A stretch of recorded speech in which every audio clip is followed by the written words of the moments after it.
Good morning, students. Today we are going to complete exercise 6.4, question number 5 to question number 9. What is the question number 5?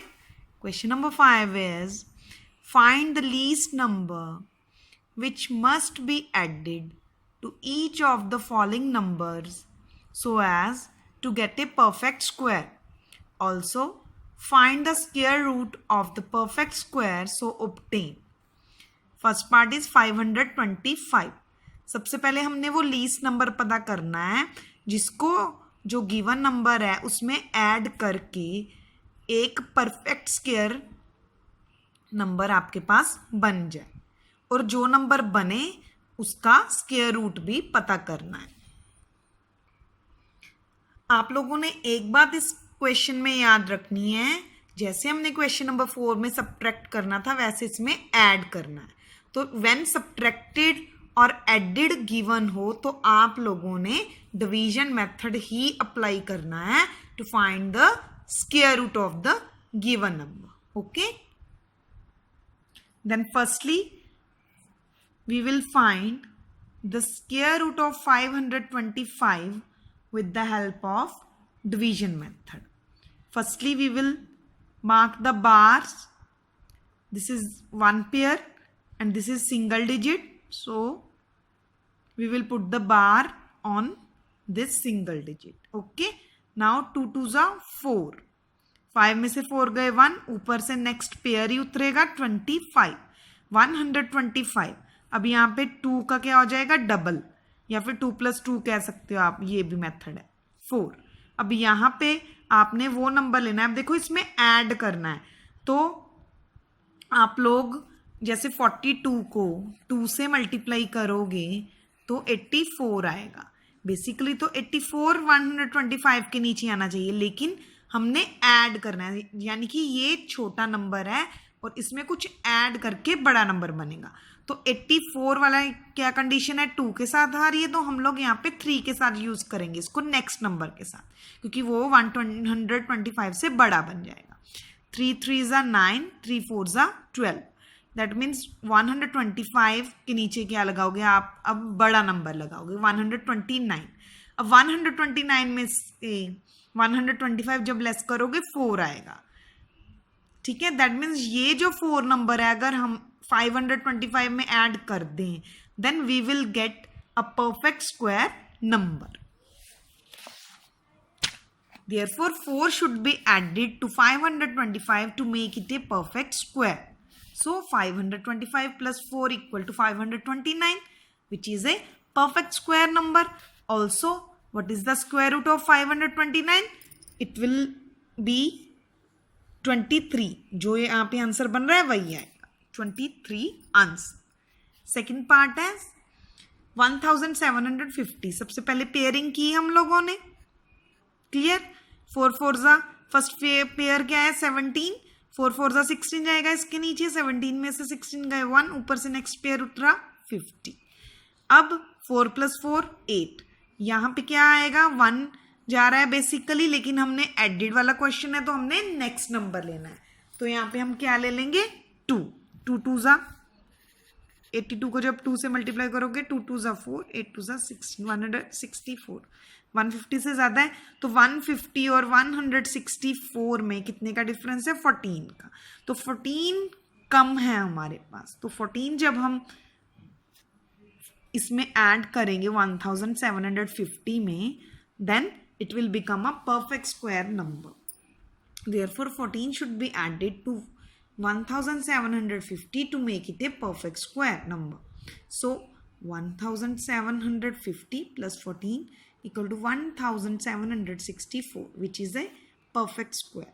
Also square root of this given number is equal to 42. Square root of 1764 equal to 42. Okay, that is the answer. All other parts are same. Next is question number 6. Find the length of the side of a square whose area is 441 meter square. Here area is given and we have to find the length of the side of the square. means area of square is given. We have to find the side of the square. So what is the area of square? Equal to 441 meters square. What is the formula to find the area of square? We all know side into side. Therefore side into side equal to 441. Side into side means side square equal to 441. इधर square है तो right में जब आएगा it will become as a square root. What is the 441 square root of 441? You have to find with the division method. Here you have to draw the bars, one pair, and this is single digit, so we will put the bar on the single digit. 2 2s are 4, 4 में से 4 गए 0, 2 plus 2 4. यहाँ पे अब देखो 41 ऊपर से 41 उतरा पेयर, तो 41 1 पे ही मल्टीप्लाई होके 41 आएगा, तो 41 आ गया. तो आंसर क्या आ गया इसका? 21. What is the square root of 441? 21. That is the answer. Side equal to 21 metre. Next is question number 7. In a right triangle ABC, angle B is given to be 90 degree. A part is if AB equal to 6 centimeter, BC equal to 8 centimeter, find AC. अब B angle 90 given है, that means you have to draw angle B as 90 degree in the figure like this. Then A and C you can choose by yourself. Right angle triangle है, AB 6 है, BC 8 है. BC 8, AB 6, we have to find the length of AC. In triangle ABC by Pythagoras property, you all know the Pythagoras property. What is it? It is hypotenuse square equal to base square plus perpendicular square. Here base is BC, perpendicular is AB, and hypotenuse is AC. Then AC square equal to BC square plus AB square. AC square equal to, what is the value of BC is given to be 8.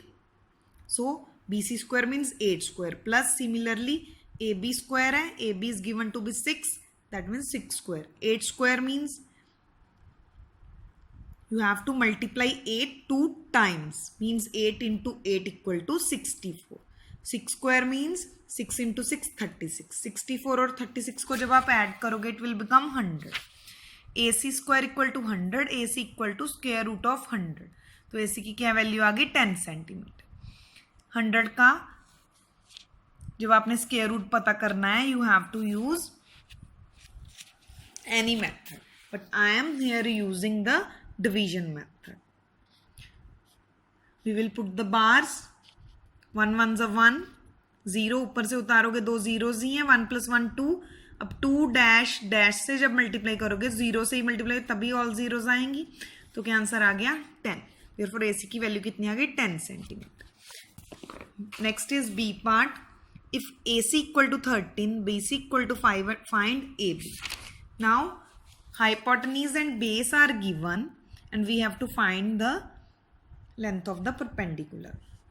Similarly, in triangle ABC by Pythagoras property, hypotenuse square equal to base square plus perpendicular square. hypotenuse AC है 13 square है और BC base है 5 square. AB हमें पता करना है. 13 square कितना होगा? 13 into 13 169, 5 square 25 plus AB square. अब 25 जब लेफ्ट में आएगा 169 के साथ ऑपरेट होने के लिए, तो ये माइनस बन जाए. देन 169 माइनस 25 144. AB स्क्वायर है. AB जब आप पता करना है आप लोगों ने, तो स्क्वायर का क्या बन जाएगा? दूसरी साइड आकर स्क्वायर रूट. जब आप 144 का स्क्वायर रूट पता करोगे by using division method, it will give you 12 as the answer. So what is the value of AB? AB equal to 12 centimetre. That is the answer. Next is question number 8. A gardener has 1000 plants. He wants to plant these in such a way that the number of rows and the number of columns remain same. Find the minimum number of the plants he needs more for it. For this, देखो बेटे, gardener के पास 1000 plants हैं. वो उनको ऐसे plant करना चाहता है कि जितने नंबर ऑफ रोज बने उसके गार्डन में उतने ही नंबर ऑफ कॉलम्स बने. अब हमने पता करना है कि कितने कम से कम और प्लांट्स चाहिए. इस जो हमें कंडीशन दी गई है कि नंबर ऑफ रोज और नंबर ऑफ कॉलम सेम हो, उस कंडीशन को सेटिस्फाई करने के लिए हमें कितने और प्लांट्स चाहिए जो 1000 को एक परफेक्ट स्क्वायर नंबर बना दे. एडिड वाला सेम ही क्वेश्चन है. अब देखो टोटल प्लांट्स कितने हैं 1000. Let number of rows equal to x. It is given that number of rows जितनी हैं उतने ही नंबर ऑफ कॉलम्स होने चाहिए. तो कॉलम्स भी कितने हो जाएंगे x. Now according to question rows into columns कितने होने चाहिए टोटल प्लांट्स के इक्वल. यानी कि x into x equal to 1000. X square 1000 हो गया. x क्या आ गया स्क्वायर रूट ऑफ 1000. अब 1000 को स्क्वायर रूट पता करना है और पता करना है कि कितने मोर प्लांट्स हमने ऐड करने हैं. तो 1000 डिवीजन मेथड के साथ आप यूज़ करोगे. पहले क्या करोगे, बार्स लगाओगे. 3 3 9 आएगा 10 के नीचे. 10 में से 9 गए 1 ऊपर से. नेक्स्ट पेयर उतारा 0 0. 3 + 3 6. 2 पे गया 62 को जब 2 से करोगे 124. अब एडिड वाला है इसलिए हमने नेक्स्ट किया है. अब यहाँ पे 1 नहीं लगा लेना, ठीक है. एडिड वाला क्वेश्चन माइंड में रखना है आपने. तो 62 को जब आप 2 से मल्टीप्लाई करोगे 124. अब 100 को 124 बनाने के लिए कितने प्लांट्स चाहिए 24 मोर प्लांट्स चाहिए. तभी ये 1024 एक परफेक्ट स्क्वायर नंबर बनेगा और रोज और कॉलम्स इक्वल आप गार्डन में लगा पाओगे. Therefore 24 more plants should be needed. That is the answer. Now the last question is question number 9. There are 500 children in a school. For a PT drill, they have to stand in such a manner that the number of rows is equal to the number of columns. How many children would be left out in this arrangement? अब यहाँ पे added था 8th में. अब यहाँ पे क्या है कि कितने बच जाएंगे, यानी कि ये सब्ट्रैक्टेड वाला जैसे हमने क्वेश्चन नंबर 4 में किया था. टोटल चिल्ड्रन कितने हमारे पास 500. Let number of rows equal to x. Number of columns भी x हो जाएंगे क्योंकि कंडीशन है कि नंबर ऑफ रोज जितने हैं उतने ही नंबर ऑफ कॉलम्स होने चाहिए. Now according to question rows into columns equal to total children. x into x equal to 500 means x square equal to 500. अब जब x इधर है स्क्वायर उधर जाके आ जाएगा स्क्वायर रूट हो जाएगा. अब 500 का स्क्वायर रूट डिवीजन मेथड से पता करोगे और सब्ट्रैक्टेड मेथड है तो जो चीज़ एक्स्ट्रा होगी उसको हम माइनस कर देंगे. सबसे पहले बार्स लगाएंगे. 5 2 2 4 जाएगा. 5 में से 4 गए 1 ऊपर से. नेक्स्ट पेयर उतारा 0 0. 2 + 2 4. अब यहाँ पे चेक करना है कि कौन सा नंबर आए. अब यहाँ पे एडिड नहीं है इसलिए हम बड़ा नहीं लेंगे. अब यहाँ पे सब्ट्रैक्टेड है लेफ्ट आउट. तो 2 पे जा रहा है ये. जब आप 42 को 2 से मल्टीप्लाई करोगे 84 आ जाएगा. मीन्स 100 में से 84 गए 16. तो माइनस करके इतना है 16 कि ये जो 16 है दीज स्टूडेंट्स और these children should be left over in the arrangement so that the number of rows and the number of columns during the drill should be same और should be equal. Okay, because it is given कि PT के time जो भी बच्चे हमने खड़े करने हैं चिल्ड्रन खड़े करने हैं वो रोज और कॉलम्स इक्वल होना चाहिए. तो कितने बच्चे हमें लेफ्ट आउट करने पड़ेंगे 16 चिल्ड्रन हमें लेफ्ट आउट करने पड़ेंगे. Okay, that is the answer. Thank you students. Have a nice day.